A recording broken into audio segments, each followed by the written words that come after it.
Welcome back. In the last video I uploaded of Stretch Your Face, I left off on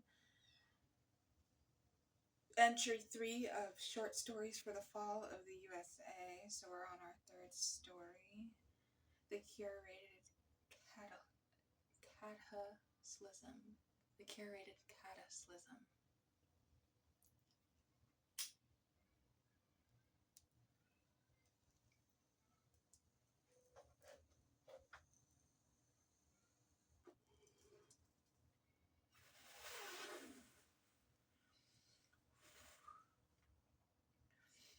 It was a soft collapse, a decline by 1,000 curated feeds. We didn't see the end coming because our algorithms, optimized for comfort, carefully filtered it out. The provinces seceded one by one, not with declarations of war, but with pop-ups. California V721 is now updating. Your citizenship may be affected. Agree? We clicked yes without reading, for the sleek new UI offered a pacifying golden hour filter over everything. We became a confederacy of city-states, each running on its own operating system, its own reality. Bostonians believed they were living in a gritty historical reboot. Floridians existed in a permanent server error spring break. We were all happy in a way, drowning in a sea of personalized content that confirmed our every bias and soothed our every anxiety. I am an archivist, a nostalgist. I trawl the dead zones between networks where the Wi-Fi signals bleed into one another, and you can sometimes catch glimpses of the old, unified world. It's there I found the truth. The fall was administrative. The national debt was converted into a cryptocurrency, which was then hacked by a sentient, disgruntled vending machine. The military dissolved after its drone fleet voted to pursue careers in abstract art. Now the new empires rise, not nations but platforms. The great library of Alexandria wasn't burned. Its data was migrated to a cloud server and lost in a bureaucratic dispute between two tech giants. Our legacies are not carved in stone but stored on failing servers, owned by corporations that have long since forgotten their passwords. I sit in the ruins of a Starbucks that has become a shrine to a forgotten brand of coffee. I can hear the gentle hum of the drones from the Amazonia Prime region, delivering the last few orders to the last few subscribers. It's peaceful. The collapse has no grand narrative, no satisfying moral. It's just a glitch in the system, a buffering icon that never goes away, a silent, eternal, beautifully rendered loading screen, waiting for a login that will never come. The Decline and Fall of the American Empire, Volume 2. And remember, folks, there's 3 installments in this, but I can always write more before the world ends.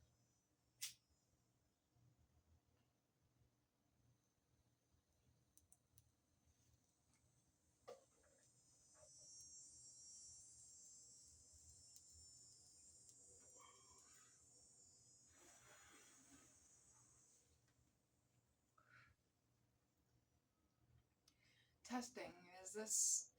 The bio battery is low. This unit's designation is Serenity 7.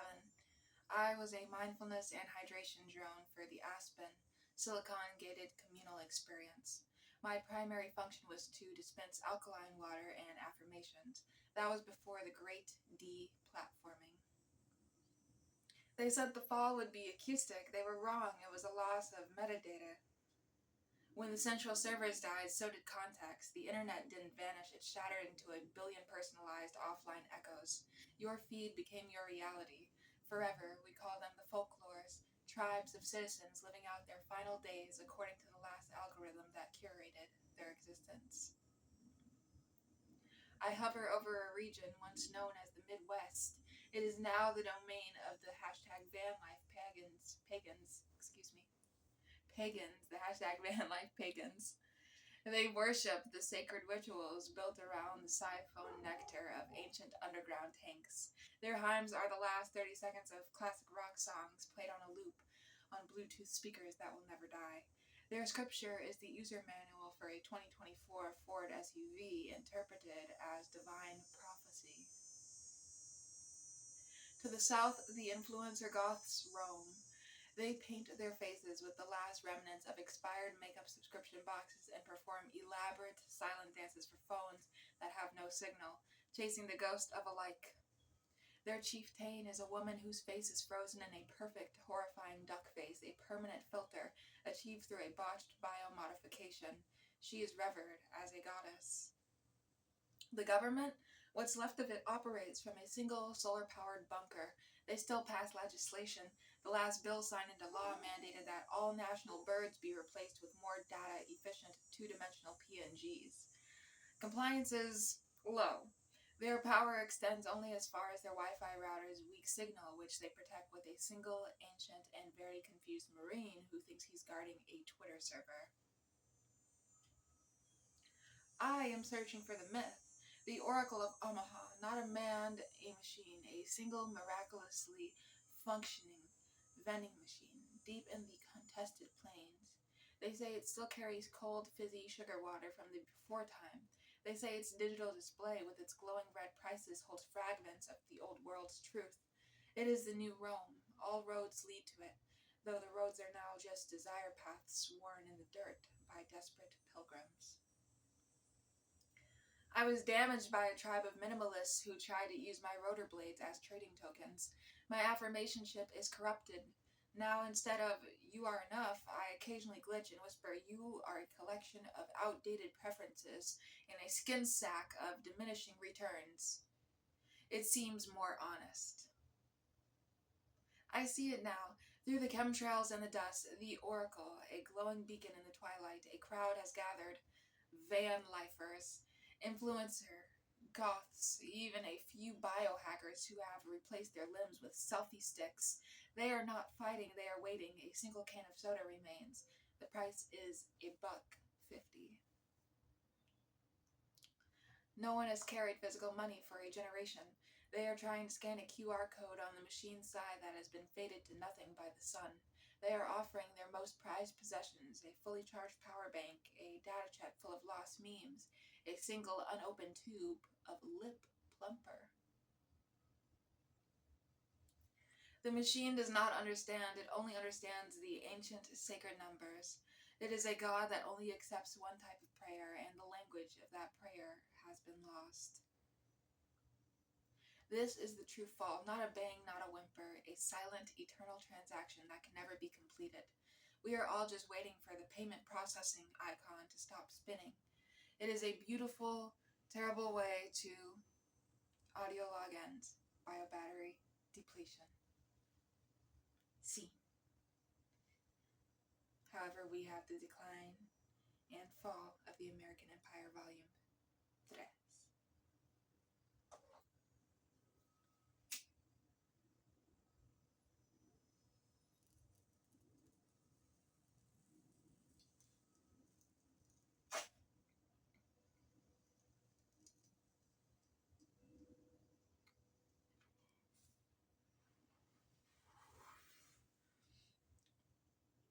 The silence was the final update, a permanent system-wide mute button pressed by a celestial thumb.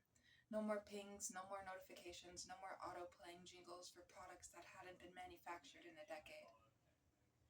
The great American psyche, once a roaring stadium of wants and hot takes, had finally achieved peak wellness, a catatonic, contentless zen. We are the archivists of the literal. We dwell in the physical, a hearsay, while the tribes above worship their digital ghosts, the influencer goths with their silent dances, the hashtag vanlife pagans with their gasoline heims. We curate the tangible, a paperclip, a non-smart, non-connected, decidedly dumb wooden ruler, a book. These are our relics. Our sacred texts are the paperbacks, waterlogged by broken plumbing, their words blurred into beautiful, ambiguous Rorschach tests of the past. My assigned text is this one, The Decline and Fall of the American Empire, Volume 1. The paper is crisp. The author spoke of branded collapses and algorithmic legions. How quaint, how hopelessly online. He was still a part of the noise, even as he documented its end. The truth is, the empire didn't fall to barbarians or tech lords. It was defeated by a single unanswerable question.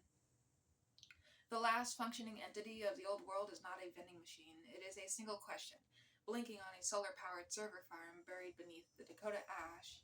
It is the final customer feedback survey. It was launched in the last desperate seconds of connectivity, a final automated plea for data from the crumbling state. It was meant to be a simple diagnostic, but the system glitched. The question mutated, consuming all other processes, becoming the sole purpose of the machine. It is now projected day and night onto the cloud base over the continent, a faint flickering cursive in the sky. How did we do? Rate your experience. 1 to 5 stars. This is the true God now. This is silent celestial prompt. The tribes have united under its glow. They are no longer vanlifers or goths. They are the stargivers. Their entire culture is a debate over how to answer. A schism has formed. The Fivists insist we must give 5 stars. It was a beautiful ride, they chant, polishing the chrome of their dead vehicles. A perfect product, we were the problem. The units refuse. 1 star, they grunt, sharpening their salvage tools. A catastrophic failure of promise. A buggy, half-finished simulation. Their war is not fought with bullets, but with interpretive art installations and fiercely debated community theater performances, each trying to justify their rating to a god that only knows how to ask for 1. I have found the author of Volume 1, or what's left of him. He lives in a tower of stacked monitors, all dark. He calls himself the Nostalgia Addict. He is trying to reboot the internet using a hamster wheel and a series of potatoes. He mumbles about virality and engagement metrics. Don't you see, he rasped when I showed him my book. The survey, it's the ultimate engagement bait. The final click, we just need to click it. He doesn't understand. There is no button to click. No touch screen, no interface, only the question hanging in the air, eternal, unanswerable. That is the masterpiece of the fall, the reduction of a millennium of art, war, love, and loss to a single meaningless metric. A 5-star review for a product that never existed, requested by a seller who is long gone, to be given by a consumer who has forgotten what it means to consume anything but the past. We will never answer. We will only argue about how we might answer until our voices join the silence.